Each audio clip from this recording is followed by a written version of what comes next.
I'm going to introduce our panelists today, and then Nora Clemesrud, our intern, is going to help co-facilitate the panel. So our first panelist is Joyce Smith. If you want to wave, Joyce. And Joyce is living in Dubuque area. She is retired from a long career in nursing, and she keeps her schedule full. She loves being with people. She told me she could hold babies all day, and she spends a lot of time doing volunteer work in the community. And Joyce was diagnosed with Alzheimer's in 2018. So thank you for being on the panel today, Joyce. You're welcome. 2021. And then our next panelist, as I just spoke of, is Kevin Dill. Kevin's living in the Des Moines area. He's the former director of the VA in Black Hawk County, and he's retired from a lifelong career of service and serving our country and veterans. He spends a lot of his time advocating for others, golfing, painting, and walking, and so much more. And he was diagnosed with Lewy body dementia in 2019. So thanks for being on our panel today, Kevin.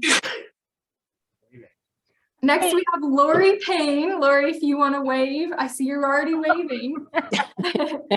Lori lives in the Cedar Valley area. Lori is retired from a wonderful career in radio and media.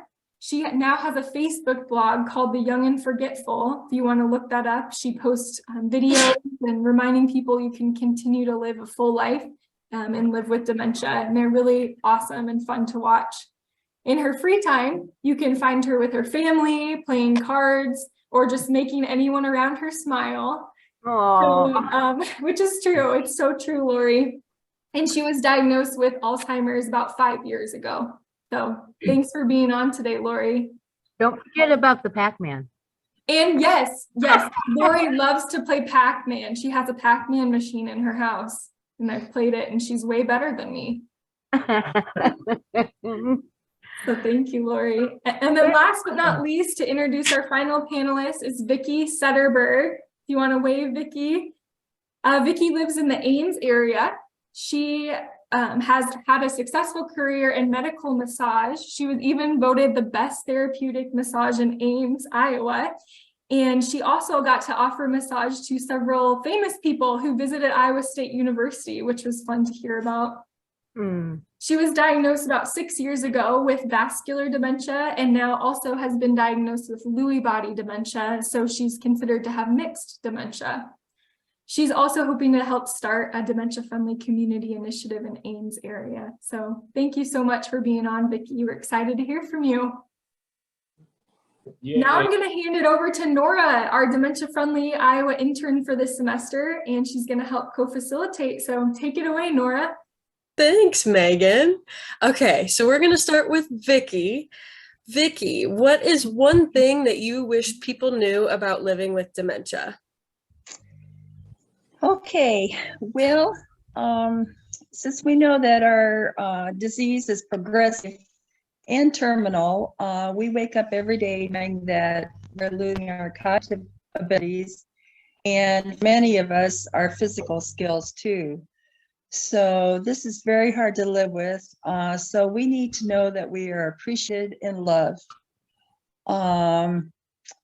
So for me, I need a lot of love, which can be as simple as someone's holding my hand or patting me on the shoulder and telling me how much they love me.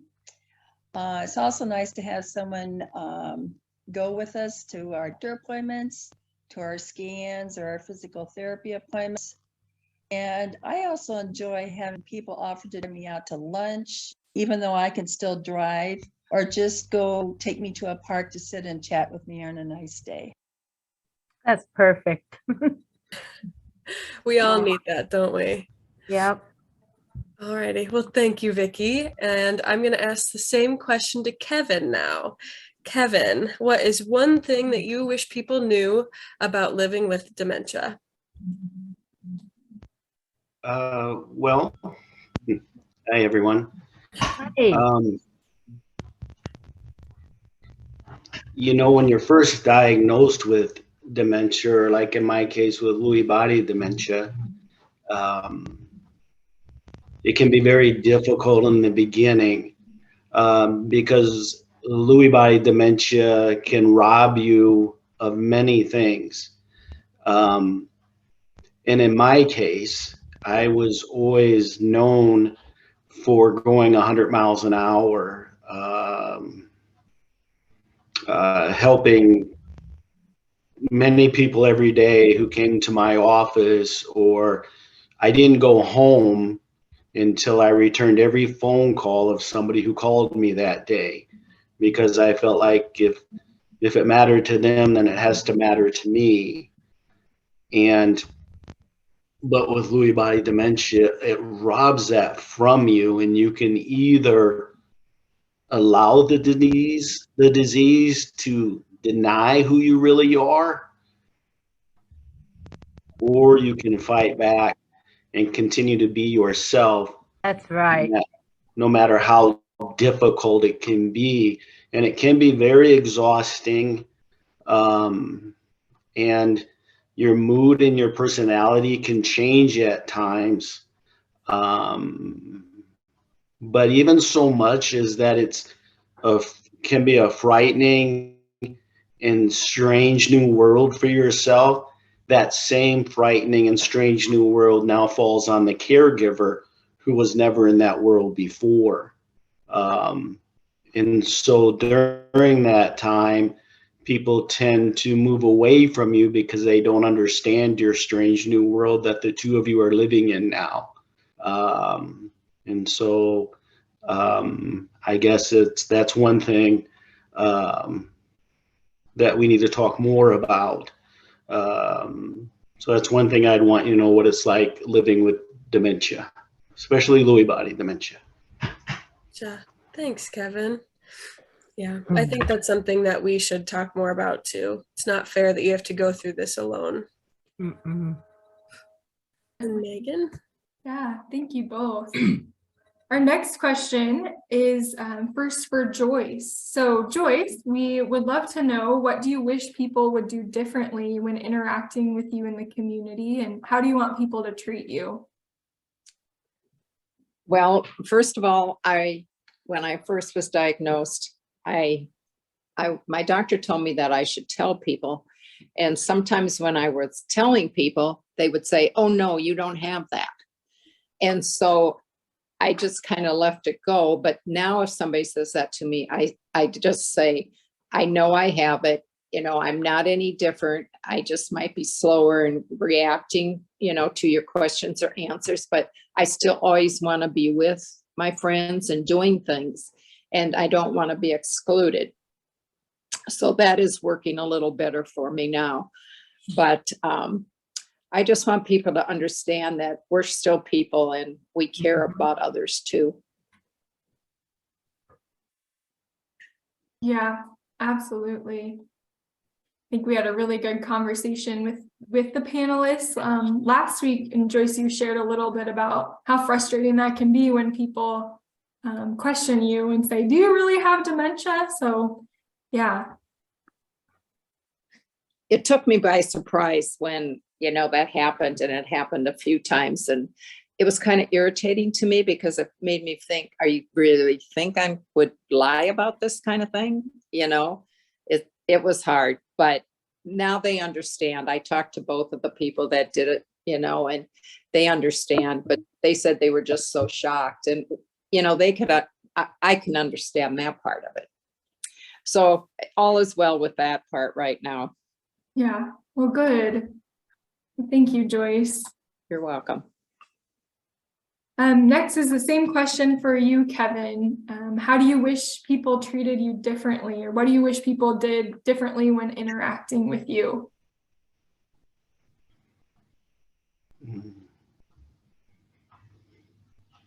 I look tired. Sometimes Zoom cameras do that to us. You look great. Well, as the disease progresses, how I want the community to interact with me changes as the progression develops more and more. What I would have told you when I was first diagnosed is probably different than what I'm telling you today. as far as the community, it's easier for the community, for the brief moment that you spend with me, to enter into my world, because I can't enter into your world any longer, or it's more difficult to enter into your world. I don't see your world the same anymore. So I know that's difficult for you because you can't see my world. But I hope we have more and more of these so you can understand more what our world is like. So for the brief moment that you interact with me, just come down to my world for a moment and make it a little bit easier for me and for others living with dementia. Yeah, thanks, Kevin. What about in like the public setting when you're maybe in like the grocery store or restaurant and people don't know you? Is there anything you think they could do better to treat you a little bit better? Well, it's hard because we don't wear a sign, as you know, and I don't know how to fix that because um, everything is too confusing for me now, and I may be acting out of sorts in public in the grocery store, and because I don't wear a sign, it's hard for you to be kind and empathetic and enter my world. But the moment that Tammy says to them, he has Lewy body dementia, I would hope that they would take a deep breath, step back for a moment and say, okay, so I don't need to call the manager or the police or shield my children from you or avert my eyes and run away. I need to enter your world for a moment and offer assistance or a kind word or a smile. So, does that help? That does. That's great. Thanks, Kevin. Any other panelists have anything to add to that of how you'd want to be treated differently or better in public? You've been treated pretty good by people.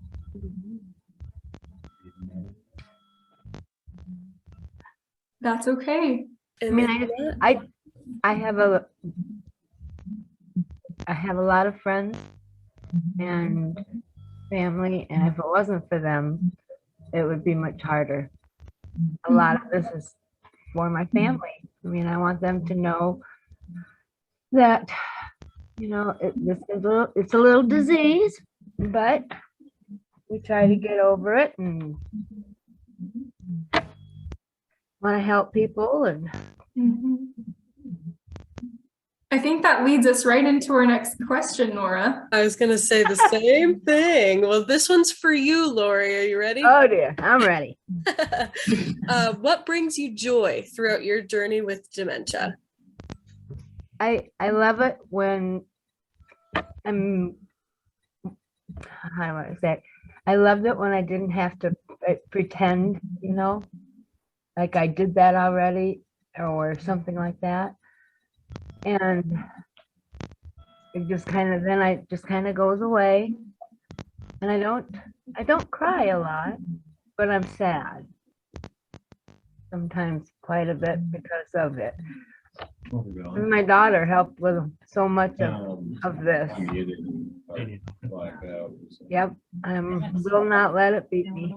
I did. Not gonna happen. Good. What are some activities that you enjoy doing? With her when she calls. What's her name? Oh, I like playing games. I like playing cards. And But I told her I love my family, of course. 4:30, but tomorrow or Yeah, I just need people. If I don't have people, I get real depressed. Yeah. Yep. So y'all need to just come over and where are they? To just stay after. Oh. Everybody's online.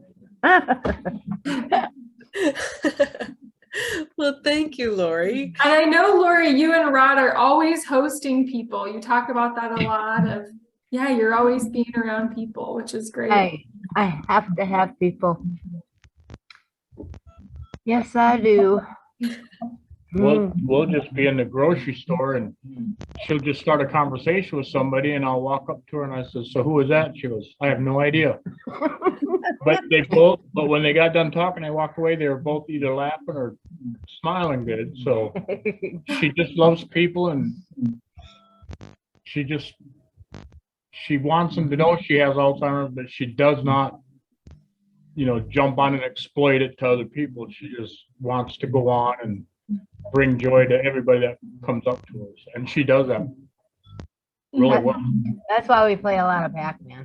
That's where the Pac-Man comes in, huh? Yep. But she honestly does. She loves, even though she's got this thing going on, she loves helping other people. She puts them first. That's amazing. She's a great person. Rah, rah, rah. Yes, you are, Lori. You're wonderful. Yes. Oh, Thank no. you. Well, I'm going to ask the same question to Vicky now. Vicky, what brings you joy throughout your journey with dementia? Well, I'll tell you what, when I was first diagnosed, I went into a very severe depression. And when I went back for my follow-up appointment 3 months later with my neurologist, she told me that dementia causes an actual brain chemistry change in our brains that causes the depression, besides having to deal with the emotional part of the diagnosis. So she prescribed a light antidepressant and suggested I see a counselor, which I did immediately. And he helped me so much because he told me that we are actually grieving the cognitive skills that we lost. So that was really a game changer for me because he walked me through each cognitive skill that I lost. And it's kind of like when you grieve someone that dies, and you have to go through all the stages of grieving. And so he did that with me, like he walked me through the stages of losing my memory and my math skills and my planning skills. And so that really helped me a lot. But once I got through that depression, I decided that I didn't want anyone else to go through that severe depression after their diagnosis. So I decided I wanted to become a dementia advocate by posting positive quotes or photos or whatever in the support groups that I was in, because I was in several support groups. So I made it a point to either do a like emoji or a love emoji on people's posts and to make a positive comment on their post, because I knew that when they were first diagnosed, they were probably struggling. So I found that gives me great joy just to post positive things on other people when they're posting on Facebook. And now I'm going to start working on getting Ames, my city, certified a dementia-friendly community. And I encourage all of you to keep going on your work because it brings me so much joy just to educate others on dementia. And I think you will find too that brings you a lot of joy too. So keep up your great work, guys. Thank you, Vicky. Very inspiring words. That is. And thank you for sharing about, the beginning of your diagnosis and what you went through too, because I think that's not talked about enough. So thank you. So our next question will turn towards Joyce. And Joyce, we're wondering if you could just give some encouragement. What encouragement do you have for this group of champions who is continuing to educate? And you're a champion yourself, so I wondered if you could give some wise words of encouragement. Well, when my neighbors asked me what they could do, I told them, I said, I'm still the same person and I love to be out and about with people. And I said, you're welcome to come over anytime and visit, or go to lunch or whatever. And so now I have them, they call me a lot of them call me every other week or so, or come across the street, and we just go out for a walk. And it's good to get out in the fresh air, and it's also good out of your surroundings. So now when I go outside, they come over to my house and we sit and visit, and it's really uplifting for me to have them available. And then they say, well, if you need anything, just walk over. And so one day I did that, and she was just so thrilled that I came over and was willing just to talk and, talk to her about how it feels. So that was helpful for me. And I like to be going a lot, and I have grandchildren, and they're in a lot of sports. So we try to go to all their sports, because at first I didn't think I should tell the younger grandchildren, but my daughter, by the time I told her that, she said, I already told them because I want them to know, what's going to happen. And so every time they come, they still say to me, well, you're doing just fine, Grandma. Oh, That's sweet. So we talk about it, and, they're concerned. And when they come, they ask me if, things have changed and stuff. So that's been a good thing too. Yeah, that's helpful. So you've kind of had some people around you in your community that have stepped up and known, to reach out and not felt nervous to do so, it sounds like, which is good. Right. And I've met some of their people that have had dementia now too, that they didn't quite understand. And I told them about, the program and things. So they are in our community, and they're going to some of the things at the places that are offering things. So that's helping them too. That's great. Thanks, Joyce. And Kevin, we'll turn to you. What encouragement do you have for this group of champions and continuing the work of Dementia Friendly?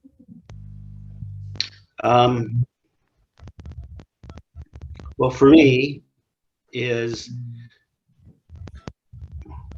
what all of you are doing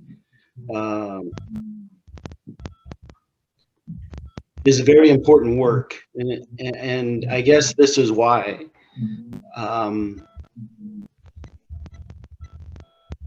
You're educating the community and businesses how to be more dementia friendly, and that's very important, because what you don't realize what you're doing is many people with dementia related diseases, they die sooner than expected for a host of medical reasons, but the majority of us pass away from failure to thrive.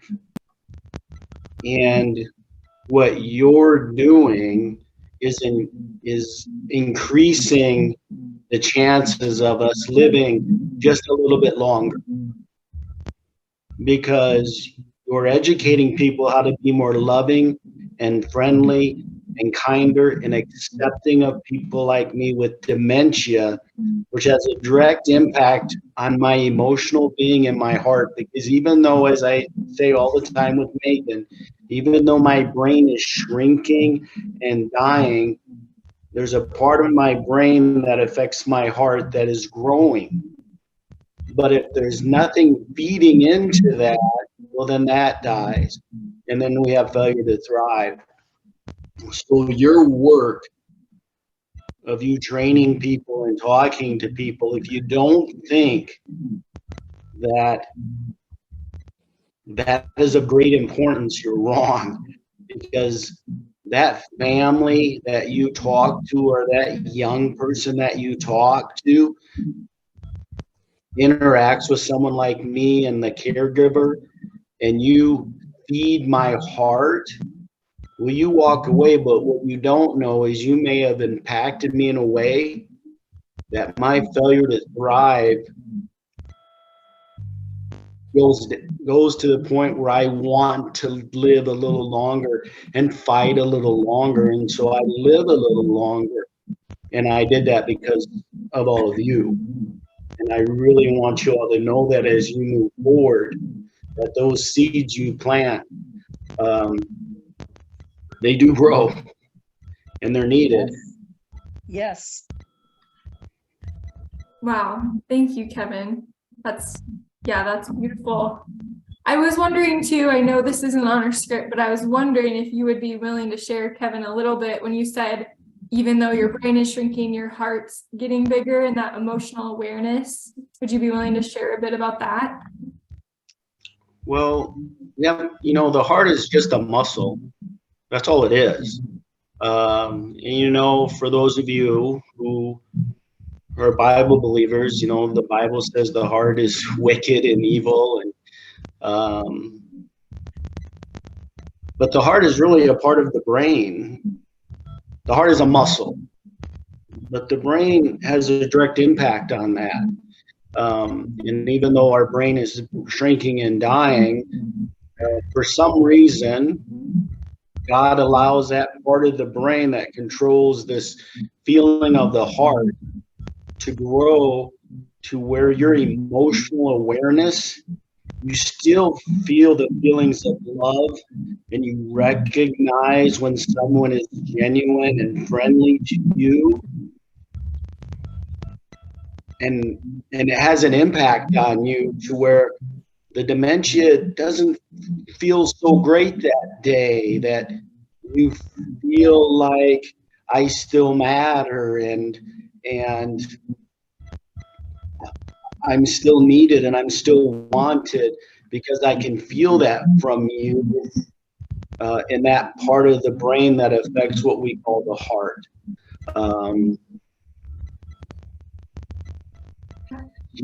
There's the whole law of thermodynamics. If you throw something in a corner and you give it no attention and no nurturing and nothing, it will die eventually. And somebody living with Lewy body dementia or Alzheimer's or vascular dementia or front temporal dementia, if the world denies them the ability to still exist, to still matter, to still share with them the same sweet moments of life that you all share, then we will die. Not so much from the medical term of dementia, but from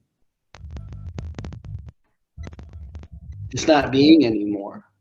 And so that's why I think it's just so important that dementia friendly exists, but exists in a bigger part of the country, in a bigger part of the world, because that message is not pushed enough for people like me. We need you a lot. So I'm getting tired, Megan, and I'm probably losing the meaning. So is it okay if I stop? That's just fine. You did great. Thank you so much for Really, sharing. really great. Super impactful. Thanks, Kevin. And then we were going to turn to Vicky as well for that question. If you have anything to add, Vicky, to the what encouragement do you have to share with the champions today? Sure. Kevin, you did a great job. First, I want to thank all of you for your commitment to spreading the word about dementia and early onset dementia too. There are so many people out there who really don't know much about this disease, and we need to educate them since it is really an epidemic because of all the baby boomers that are out there and coming up. There's also a lot of negative stigma about dementia, and we need to inform people about that stigma. And there's much of dementia that is lived in earlier stages. And many people, when they hear the word dementia, they automatically think of later stages. And that's where the negative stigma comes. And so there's many people out there that are living with early onset dementia now. And so you are playing a big part to educate people out there that now there's people that are being diagnosed in their 30s, 40s, 50s, 60s And we are living in the early stages. And so we're out there in the communities all over. And so we need to educate people that, you know, there's going to be so many people out there in the future now that are going to be in the community and interacting. And so many people have mentioned already today that you don't look like you have dementia. You don't act like you have dementia. Well, you've seen in our 4 people here today that we act pretty normal. You know, we speak pretty normal. So it's important for you to be out there educating people. And so I am so proud of all of you committing your time and your energies to go out there. And I really appreciate all the work that you've done to become a champion for Iowa and to help our communities become more dementia friendly. So thank you, thank you, thank you. And I hear from people every day that encounter people that like me that are living dementia, whether it's early onset or whether in their middle stages, that they encounter negative comments about people with dementia. And it tears my heart apart. And not only because it hurts me that, you know, I'm living with dementia, but more that they have been hurt by hearing negative words about themselves, or the caregivers that hear negative comments about the ones that they're caring about. So anyone living with dementia or caring for someone with dementia is struggling with hardships that people don't even know about. So we need you. We really, really need you. And so I can't even express my appreciation for what you're doing. And so keep up the good work. We need you. We need you. We need you. And I think everyone that's talked here today, we can't even express our appreciation, because we know that you're working hard, and we wish we could do something more than words to tell you how much we appreciate you. So thank you. Oh, wow. Well, Vicki, you're making me almost tear up over here. And I think almost everyone on this call would agree. Like, our hearts just grew a little bit more listening to you for today. And yeah, back right at you. Thank you so much for being here and for spending your time to share your story. And it takes a lot of courage to speak about dementia, and especially these personal experiences. So thank you, Kevin, Joyce, Vicki, and Lori for being willing to do that, because you are true difference makers and change agents in your community and Iowa, for us to be able to learn from you. So thank you for being here today. That concludes all our questions, but I think we may have to do this again sometime, because I think it went so well and was so fun to hear from you all. So thank